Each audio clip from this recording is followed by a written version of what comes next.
Vamos a dar inicio a nuestra tertulia, Estado actual de la industria y su devenir en Colombia. Le damos la bienvenida a nuestros primeros panelistas, la doctora Enerva Carmona. Bienvenida, doctora. Es miembro del Consejo de Profesionales de Trabajo Social. Doctor Luis Narváez, bienvenido, presidente de la Sociedad de Ingenieros. Doctor Jorge Adán Barrios, es el gerente de mantenimiento de Cementos Argos, bienvenido. Igualmente, el doctor Jorge Senior, director del Departamento de Investigaciones de la Universidad Libre de Barranquilla, bienvenido. Y el doctor Alfredo de la Cruz, es odontólogo, representante de la ONG y proviene del barrio Las Delicias. Nos gustaría que ellos, desde su disciplina, desde su ámbito profesional, nos emitan un concepto. La doctora Enerva, que maneja el círculo de trabajo social, que es una profesión que sirve de asesoría al sector productivo en todo lo que tiene que ver con el rendimiento de los trabajadores, el bienestar de los trabajadores. Así como yo le escucho a algunos ingenieros químicos que dicen que sin la ingeniería química no hay nada, todo tiene ingeniería química, yo digo también, el sector social sin él no hay nada. Son complementos que necesariamente se tienen que dar para que pueda, para que haya desarrollo tiene que haber industria. Y si esta no la hay, realmente nosotros tenemos un gran problema en una sociedad que cada día se deteriora más porque sus ingresos, como lo decía el ingeniero Osvaldo, vienen de un sector informal que no le genera mayor incidencia al buen vivir, como un término que usan los indígenas en este momento para reemplazar aquello de bienestar, porque ellos dicen el buen vivir está relacionado con el área del medio ambiente y con todos aquellos elementos que constituye la satisfacción del ser humano. Entonces la industria tiene que generar unos espacios para que pueda haber buen vivir, en el sentido de que la gente pueda percibir unos ingresos. Y no hablemos de unos ingresos como los tenemos entendido, tienen que ser unos ingresos. El profesor ingeniero Osvaldo decía ingresos de calidad, efectivamente tiene que ser así. Son unos buenos ingresos que permitan a la gente mediar entre ese cúmulo de necesidades básicas y la satisfacción de ellas mismas para tener realmente un pensamiento positivo y pueda generar unas innovaciones que permitan unos procesos nuevos del país. Realmente esto de la industrialización, pues yo que estaba leyendo hace poco unos artículos sobre integración en América Latina, realmente en algunos se plantea que efectivamente casi desde los años 30 el país ha venido en decadencia, que se ha recuperado en algunos momentos por algunas como digamos eventualidades que se dan, pero que en este momento la agonía del país frente a un Producto Interno Bruto es muy alta. ¿Por qué? Porque prácticamente no hay una política para crear industria, pero sí hay una política para entregarle al país a las empresas o industrias internacionales que vengan a acabar con nuestros campos. Mire, él hacía referencia en la parte que señalaba sobre lo que viene del posconflicto. Eso es una preocupación que nos tiene que tocar muchísimo y tendremos que pensar allí que todo ese cúmulo de personas que van a salir, ¿qué van a hacer? Si la industria se va acabando, si no se le pone atención, por ejemplo, a la minería, que más que satisfacerle al país le está dejando desgracias, y le está dejando desgracias porque la gente se está muriendo por la falta de atención médica que requiere un proceso cuando se meten en la minería.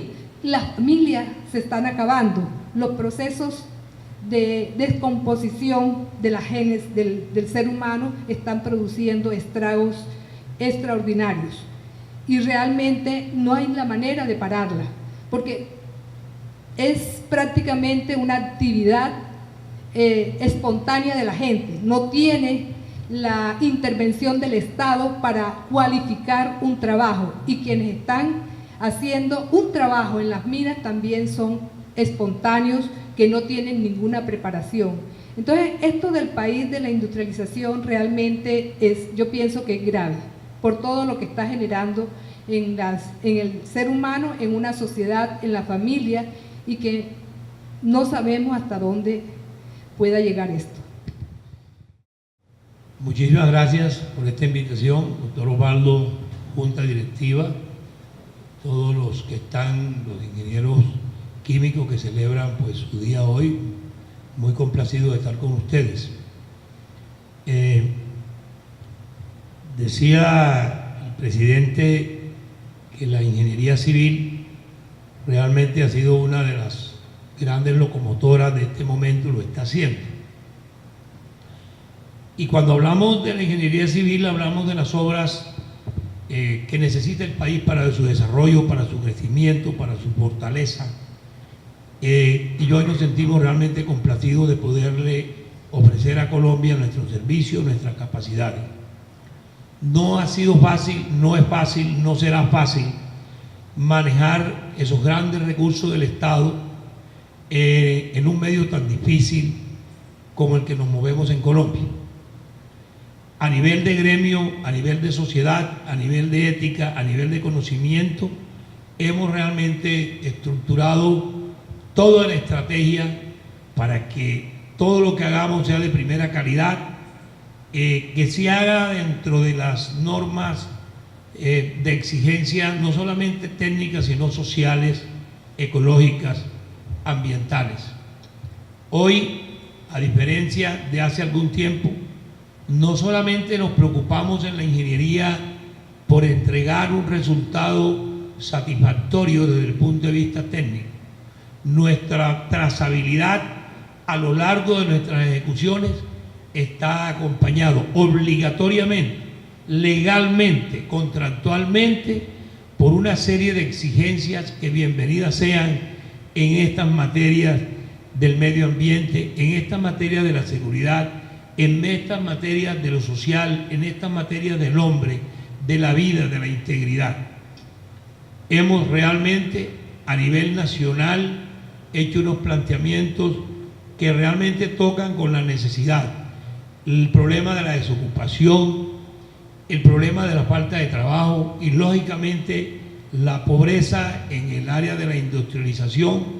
Son una serie de factores que golpean la estructura misma del Estado y la estructura de la familia.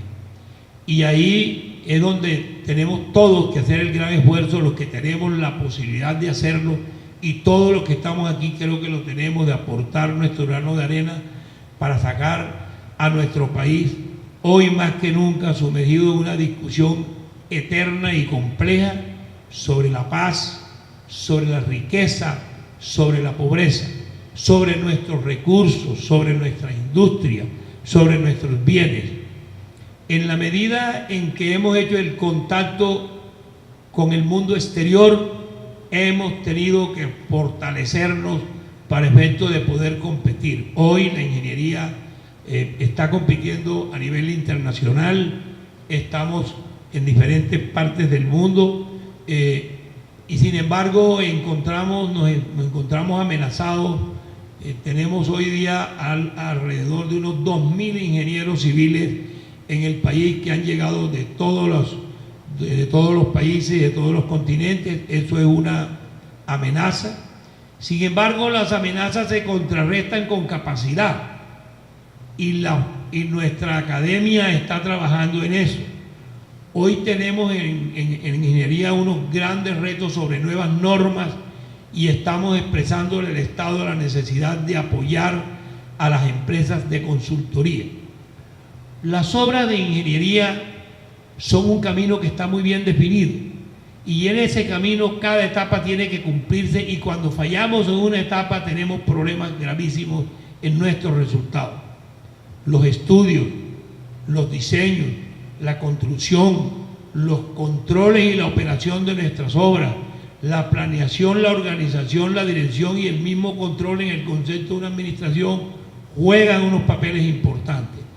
Creo yo que uno de los factores o de las profesiones que le está aportando a la industria para efectos de solicitar sus productos es la ingeniería civil.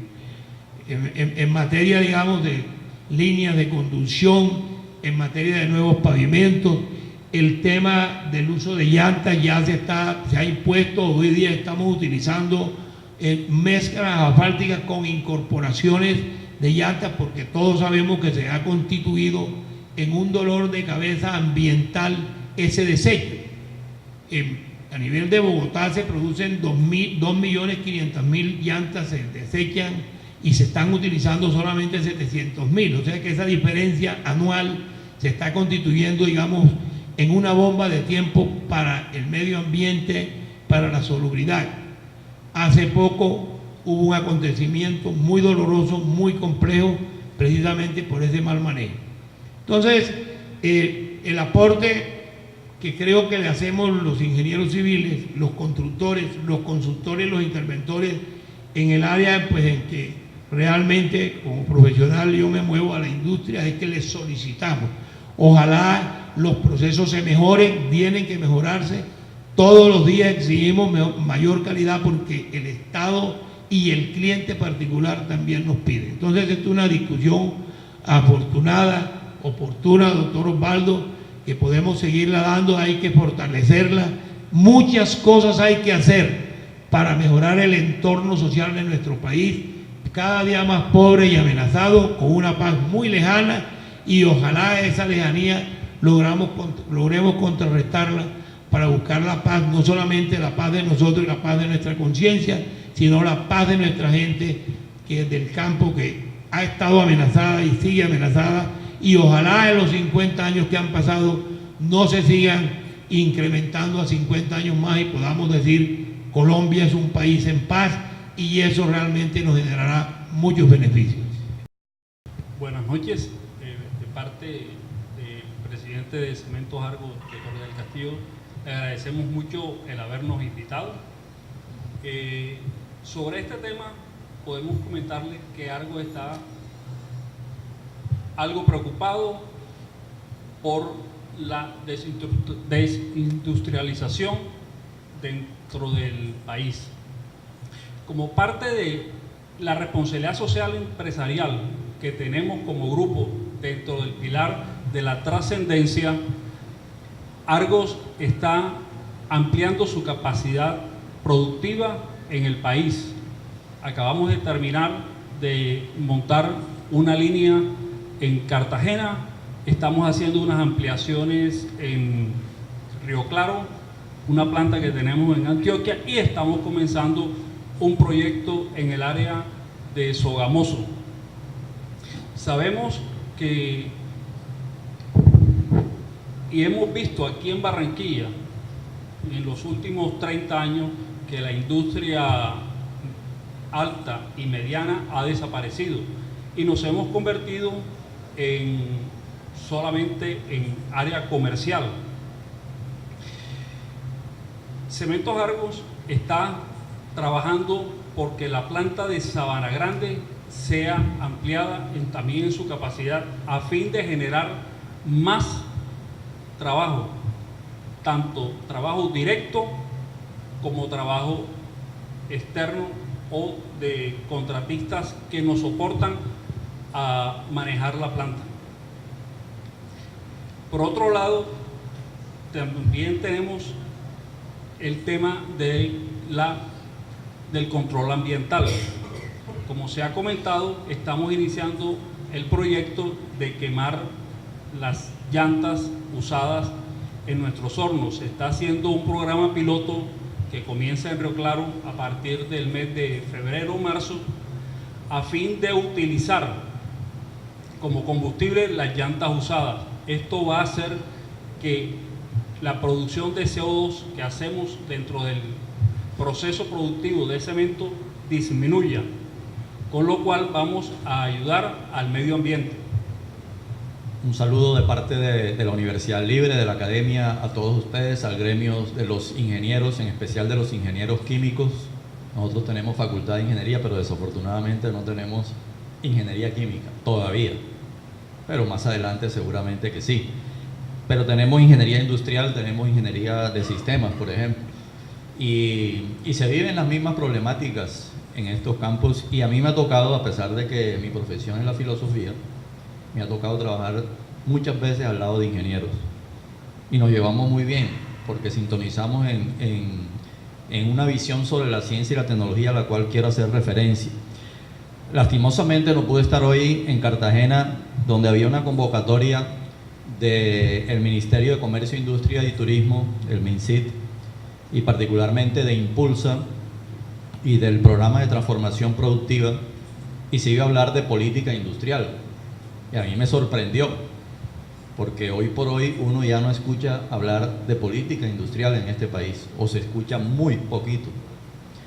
Y por eso quería asistir. De pronto, si hubiera podido ir a Cartagena hoy, hubiera regresado aquí esta noche, quizás impuntual también, y estaría compartiendo con ustedes esas novedades que de pronto nos tiene el gobierno actual al respecto. Pero mi visión viene más bien de una perspectiva más histórica. Hay un libro que salió en el 2012 de dos ilustres economistas que quizás en los próximos años ganen un premio Nobel, que son Acemoglu y Robinson. Ellos escribieron ¿Por qué fracasan los países? Un libro muy recomendable, y en el cual hay un pequeño capítulo dedicado a Colombia, y me parece que caracteriza muy bien nuestra sociedad. La caracterizan bajo dos conceptos: como una sociedad excluyente, y ahí entra lo social que tú mencionabas, y una sociedad basada en una economía extractiva, o sea, un modelo económico que nos trajeron los españoles, porque los españoles aquí no generaron casi producción, sino que vinieron fue a saquear el oro de Colombia, la plata de Bolivia, y eso terminó en Inglaterra y terminó generando la revolución industrial, pero los españoles se quedaron sin revolución industrial y nosotros nos quedamos con el modelo extractivo, incluso en la época de la República. Yo no hablaría tan mal del periodo de proteccionismo. Yo creo que eso, entre otras cosas, no nació de la mente de nadie, surgió casi que de las circunstancias mismas de la crisis del año 29 en los centros mundiales, en Estados Unidos principalmente y en Europa, y luego la Segunda Guerra Mundial, y eso era en la práctica un mecanismo en la economía mundial de protección a estas economías de los países del sur, y así comenzó a generarse pues muchas fábricas, mucha manufactura, mucha producción industrial en los años 30 y 40, y luego sí se convirtió ya en una política de sustitución de importaciones y de modelo proteccionista, que si bien se ha criticado mucho, a pesar de porque efectivamente tiene algunas deficiencias y no es que promueva precisamente la productividad, pero de todas maneras permitió la industrialización del país. Y eso que se canta en el himno de Barranquilla que hicimos al comienzo de esta sesión es precisamente un canto y un homenaje a esos procesos de los cuales Barranquilla fue protagonista precisamente, porque esta era una ciudad industrial y comenzó a desindustrializarse después, sí, antes de los años 90. En el caso de Barranquilla sí comenzó de antes de los años 90, pero yo sí creo, y en esto coincido con el economista Jairo Parada, de que fue el modelo de apertura y el consenso de Washington, dentro del cual se enmarca aproximadamente en 1990, cuando se inicia una política que la expresaba muy bien un ministro de esa época, un ministro de Economía de esa época, que decía: la mejor política industrial es que no existe ninguna. Y esa es la visión neoliberal que lleva finalmente a la desindustrialización. Y en el caso de la política de ciencia y tecnología, sobre la cual hice una ponencia en estos días, analizaba lo siguiente: los antecedentes de la política de ciencia y tecnología están en la política industrial de los años 40 y 50, y están en la política educativa, que es también en los años 40 cuando surgen las universidades, cuando surge la Universidad del Atlántico y cuando surge ingeniería química aquí en Barranquilla, como profesión. Entonces, eso llega al año 1968 y ya con la Constitución de Conciencia comienza a convertirse ya, ahí sí, en una política explícita de ciencia y tecnología. Y en el año 1990, con la Ley 29, se transforma ya en una política mucho más madura y se introduce un nuevo concepto que es el concepto de innovación. Y por esa misma época que se da el informe de Monitor y toda esta visión de Porter sobre la economía comienza a imponerse, comienza a también imponerse el concepto de competitividad. Y entonces eso es lo que hoy tenemos, innovación y competitividad. Pero ahí es donde uno se pregunta, bueno, ¿innovación y competitividad de qué? ¿Cómo puede haber innovación y competitividad con desindustrialización? Entonces, por ejemplo, en un documento de la Comisión de Competitividad aquí que discutíamos en estos días, se habla de competitividad y por ninguna parte se habla ni de productividad ni de política industrial. Entonces es un discurso vacuo, un discurso vacío. Y efectivamente uno podría decir, bueno, ¿será que la industria pesada, la industria clásica de la primera revolución industrial está siendo reemplazada por las nuevas industrias que tienen que ver con las revoluciones ya de las tecnologías de la información, de la biotecnología, etcétera, etcétera? Pero no es así, no es así. En Colombia, y lo dicen las gráficas, lo que pasa es que no lo trajimos aquí como exposición, pero tenemos esas gráficas y esas estadísticas. Lo que se muestra no solamente es el descenso de la manufactura, sino dentro de la misma producción, el peso de la parte de alto componente de tecnología es muy bajito. Y eso se agrava a partir de 2008, porque en ese modelo de apertura económica se le introduce un nuevo elemento a partir de 2008, que es el modelo minero. O sea, ahí sí volvimos a las raíces del modelo extractivo en su más pura expresión, con mínimos valores agregados y apostándole pues al sector primario prácticamente, y obviamente también al sector terciario, porque es el que, como expresaba el doctor Osvaldo, pues donde se generan la mayor cantidad de empleo. Sin embargo, todo lo que es la producción está reducido a su mínima expresión. Estamos retrocediendo en ese aspecto, por lo menos proporcionalmente estamos retrocediendo. Y eso es algo que nosotros debemos tener en cuenta en esta discusión. Y cuando estamos en el campo de la política de ciencia y tecnología, es absolutamente necesario que se incorpore el concepto de política industrial y el concepto de productividad dentro de esa discusión. De otra manera, hablar de innovación y hablar de competitividad, para mí, no tendría mayor sentido. Muchas gracias. Antes, cuando teníamos una economía cerrada, el interés que tenían las empresas para hacerle el quit a los impuestos arancelarios era montar una pequeña fábrica en cada país. Cuando se hizo la apertura económica, entonces y ellos dijeron, ¿para qué vamos a tener tantas pequeñas empresas? Vamos a montar una empresa para una región, una macro planta, con el objeto de que haya una producción a gran escala y, lógicamente, irrigue de los productos de toda la región. Entonces fue cuando Estados Unidos, por ejemplo, el caso de Estados Unidos, empezó a desarrollar esa política y se fueron incluso para los países, como el caso de China, a montar empresas para aprovechar el bajo costo de la mano de obra y poder ser más competitivos en el mercado. Se les vino entonces el gran problema ya interno, que es lo que yo analizo, del desempleo por haber trasladado esa planta productiva, y nuevamente regresaron aprovechando de su tecnología y hoy en día aprovechando nuevamente la riqueza petrolera que están usufructuando de las minas de esquisto con el método de fracking.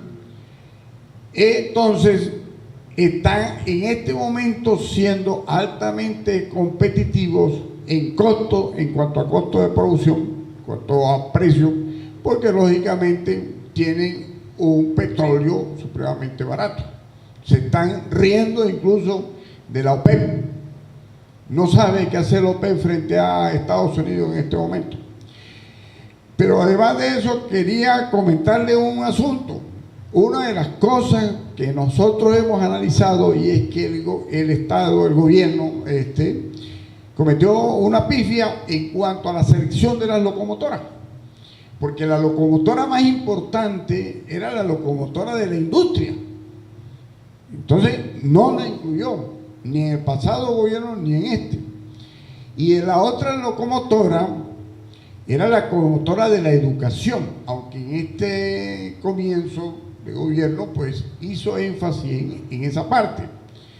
Porque es que la locomotora de la innovación como tal no es. La innovación es apenas una consecuencia de esa locomotora que se llama educación. Porque si nosotros formamos jóvenes con una visión crítica, gente con una capacidad de análisis, entonces vamos a tener gente creativa y vamos a tener gente innovadora que va a llegar a la industria con esa capacidad.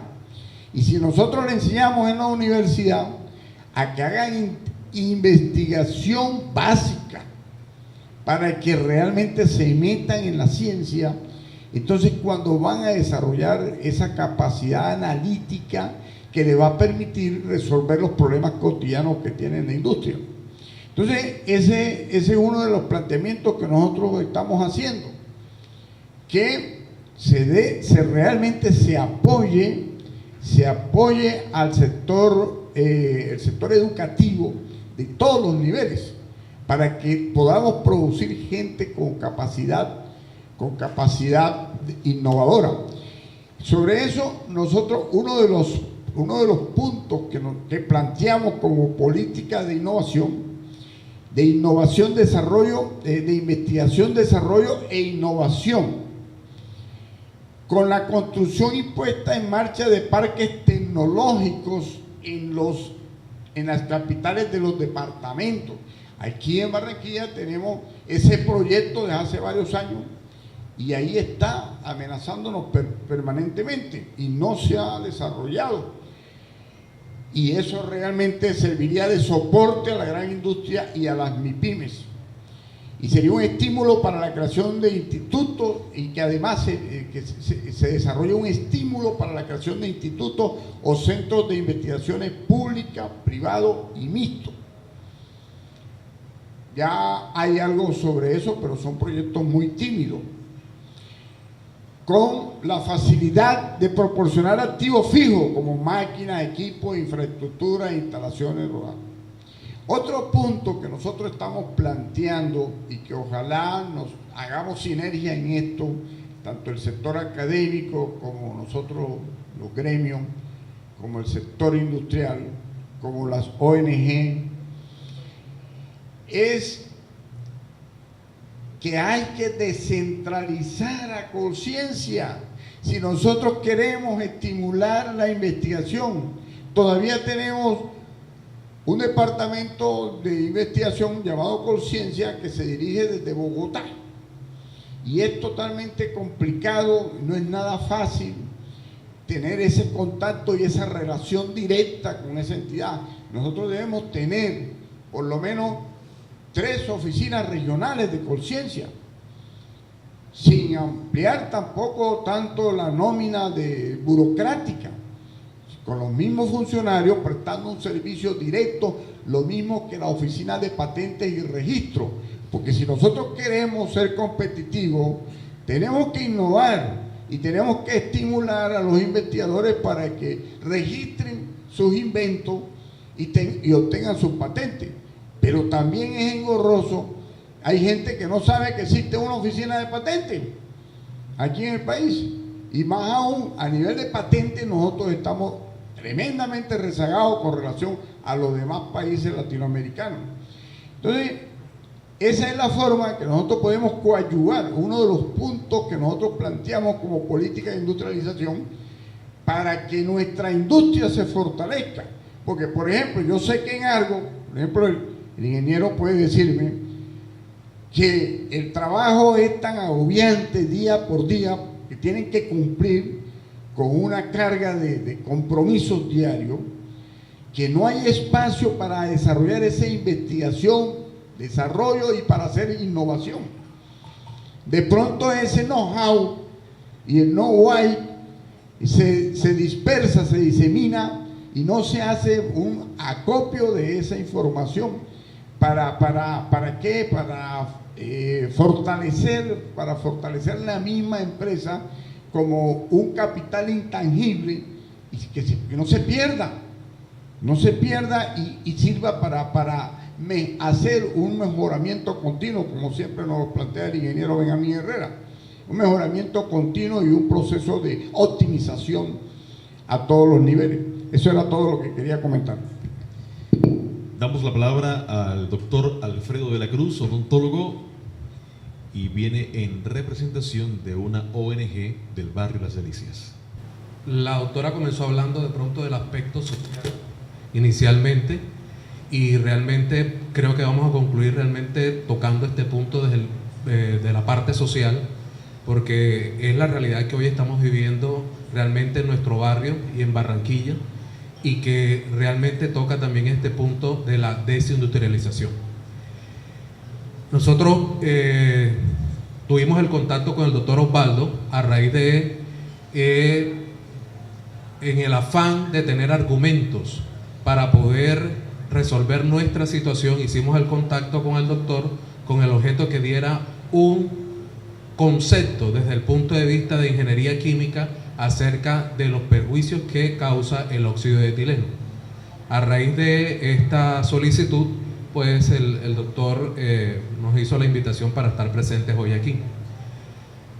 La central de esterilización que desea montar la empresa Corpaul de Medellín, que entre otras cosas asumimos que es una empresa que tiene también una plataforma estratégica donde tiene una misión y una visión y unos valores donde realmente lo que propenden es por mejorar cada día más la situación, por ejemplo, en el caso particular de esto, de los sistemas de salud. Uno de sus ámbitos de trabajo es precisamente la esterilización, y además de eso tienen otras formas de producción que son parqueaderos, promocionales, farmacéutica y la parte ambiental. Específicamente ellos querían ampliar a la ciudad de Barranquilla una sede para hacer la esterilización con óxido de etileno, para utilizarla específicamente con material termolábil. Recordemos que todas las IPS de alguna manera manejan su proceso de esterilización con calor seco o presión y vapor a través de autoclaves. Esto sería una novedad de alguna manera en gran escala para poder proporcionar un servicio a las IPS que necesitan de alguna manera esterilizar todo este material termolábil en esta planta. Y no trasladarla de pronto a Medellín, donde ellos tienen una planta instalada donde hacen este proceso específicamente. La preocupación de nosotros comenzó desde el mes de abril de este año, cuando la empresa Corpaul, sin tener ningún tipo de autorización, no habían vallas informativas, comienzan a hacer modificaciones del inmueble que está ubicado en la calle 70, 3879, exactamente al lado de mi casa, y posterior a las modificaciones que comenzaron a hacer, nos contacta una persona que es instrumentadora quirúrgica, que está encargada de la coordinación de todos los procesos. La persona entra en contacto con nosotros y nos dice que lo que pretende montar es esto. De ahí en adelante comenzamos a hacer las averiguaciones y mandamos una carta a la empresa Corpaul demostrando que no estábamos de acuerdo con esta situación. Posteriormente siguieron haciendo las adecuaciones y Corpaul, a raíz de las denuncias que comenzamos a hacer por medios de comunicación, respondieron que esto no era desconocimiento por parte de nosotros acerca del producto químico, de los manejos que se iban a hacer ahí, y que no representaba ningún riesgo ni ningún peligro. De ahí en adelante hemos seguido todo un proceso pero a dónde realmente quiero llegar con este proceso de desindustrialización que estamos hablando aquí es contextualizarnos de pronto en lo que es la política industrial y cómo de pronto también los entes territoriales asumen responsabilidades dentro de los procesos de industrialización. Específicamente, cómo lo que es la oficina de planeación, que es la que inicialmente tiene que emitir el concepto del uso del suelo, no entra en un acuerdo particular con control urbano para poder determinar a través de la curaduría unos permisos para montar, en este caso, una industria de esterilización en un sitio que es netamente residencial.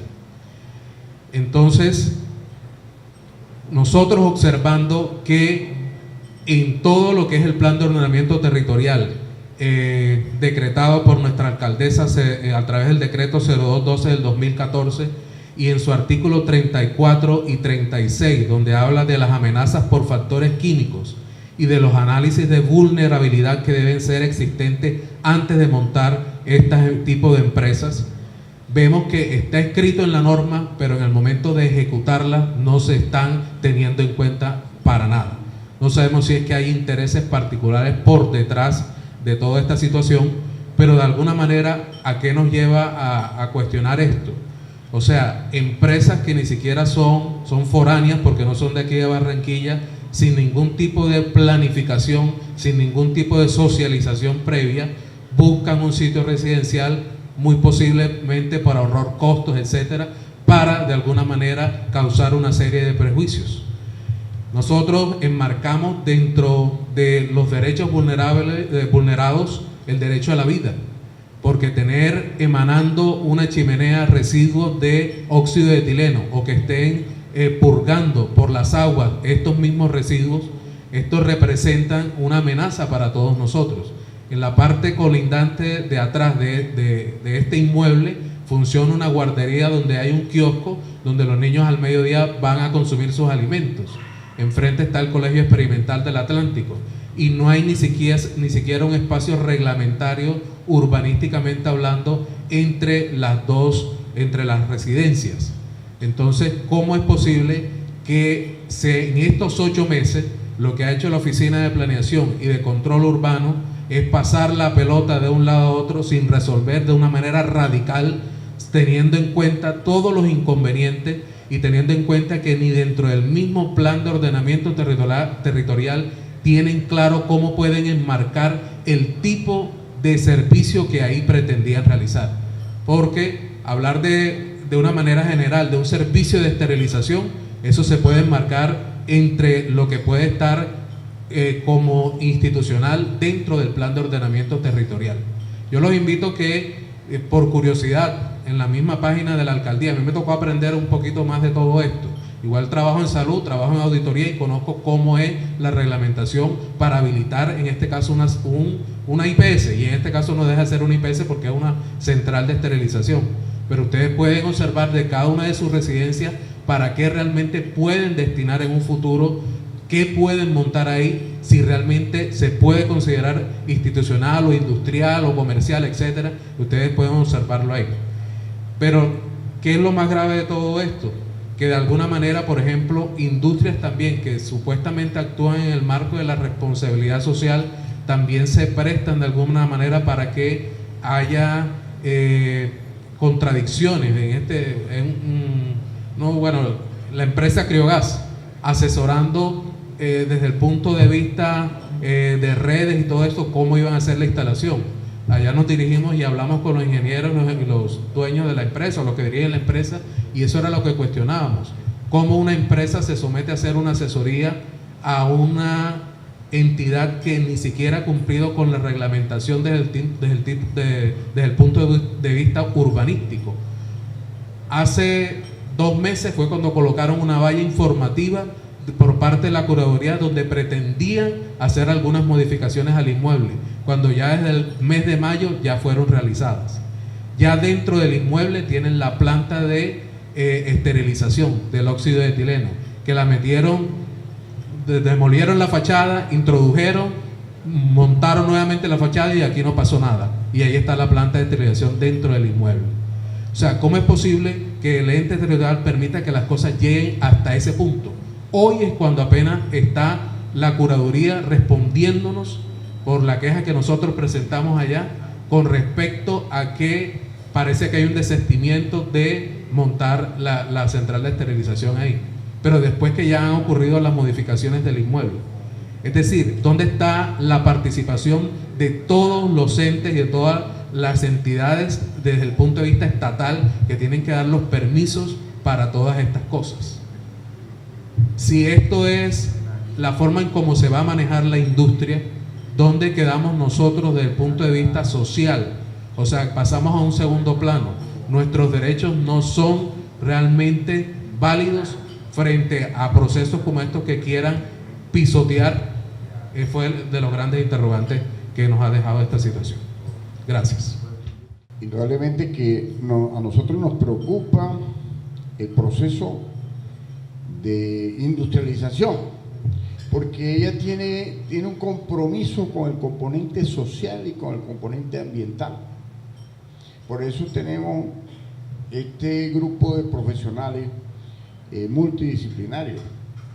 Nos interesa la parte de la infraestructura y del entorno, porque si tenemos a una empresa como Argon que instaló su planta en Sabana Grande y le van a ubicar al lado de la planta una urbanización, oye, no hay derecho, porque a las empresas hay que dejarlas trabajar y permitirles que su entorno sea favorable y no se vaya a producir la imprudencia de los sectores externos, o que vayan a sufrir el impacto que pueda tener de las emisiones de una planta.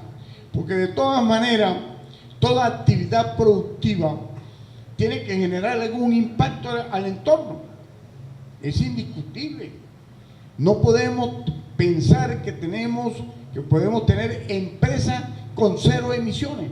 Puede ser energía, puede ser gases, pero siempre va a haber, por mucho control que exista, algún tipo de emisión.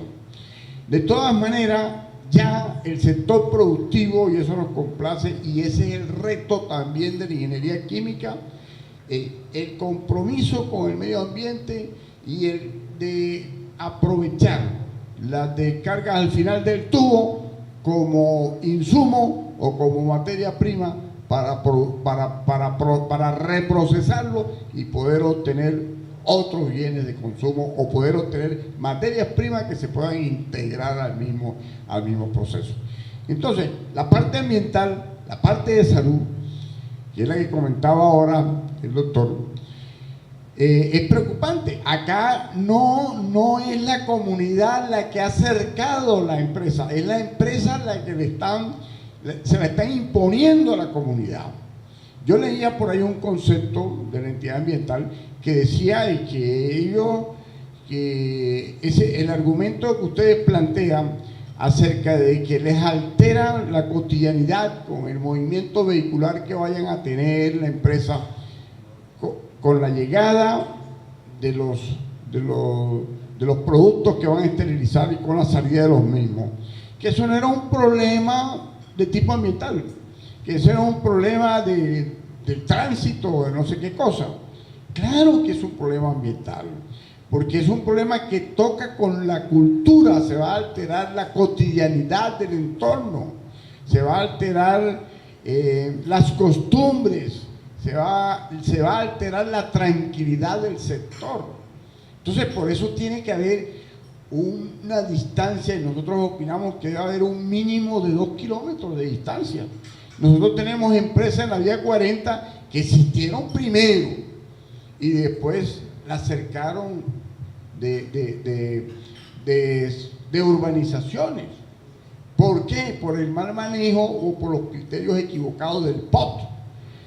A la industria le interesa eso, porque si llega un industrial a Barranquilla y ve que Barranquilla tiene un caos urbanístico, dice, no, pues caramba, aquí no podemos estar. porque aquí no hay manera de que la logística fluya. Necesitamos que sea una ciudad organizada urbanísticamente, pero resulta que aquí en unos 4 hectáreas nos hacen la construcción de 500 apartamentos, por decir algo, y se incrementa la densidad poblacional, nos meten 1000 personas, que esas 1000 personas van a necesitar transporte, vehículos. De esas 1000 personas pueden haber 300 vehículos, de tal manera de que ese sector se vuelve intransitable y se pierde la tranquilidad y la comodidad. Y aquí en Barranquilla el problema no es de arreglar una callecita, el problema es que ya nosotros tenemos que pensar en los puentes, en los pasoniveles y otras formas estructurales para que sea fluida el transporte, el movimiento de las personas. Entonces estamos concentrando con alta densidad de población en la ciudad y además le estamos metiendo más riesgos ambientales, porque esa es una planta que no tiene por qué estar en el barrio de La Delicia. Sencillamente eso lo hemos analizado nosotros. Gracias. Con ocasión de lo que decía el doctor sobre que no comunican a la comunidad los actos que van a hacer, eso es hoy obligación. Yo creo que no hay ningún proyecto, sobre todo en el área de la ingeniería civil, que no tenga el componente social. Una exigencia del Banco Mundial cuando hace los préstamos a los países lo coloca allí. Pero me quiero referir en que en el mundo, a partir de todo este desarrollo, surge el concepto de derechos humanos emergentes. Los derechos humanos emergentes es eso: la comunidad tiene derecho a que se le comunique qué se va a hacer. La comunidad tiene derecho a tomar agua potable. La comunidad tiene derecho a tener una buena salud. Y de allí se desprenden otros que indudablemente pues hay que manejarlo. Pero de verdad que hoy eso hace parte de los derechos humanos y se llaman derechos humanos emergentes. Tenemos situaciones hoy muy delicadas. Por ejemplo, es el caso de la vía circunvalar. La vía circunvalar fue una vía hecha era una vía externa a la ciudad y su diseño no se corresponde con el uso que se le está dando hoy. Y la amenaza adicional que se presenta es unas grandes construcciones de vivienda, muchísimas viviendas que están haciendo a lo largo de. Si ustedes observan, se ha convertido realmente de cada 3 accidentes graves, 2 se están dando en esa zona. Entonces también ese es un problema social que tenemos que mirarlo, que tenemos alguna responsabilidad para que se maneje. Probablemente es una falla del POT, probablemente es la planeación en general. La ciudad no tiene planeación, la ciudad es huérfana de planeación.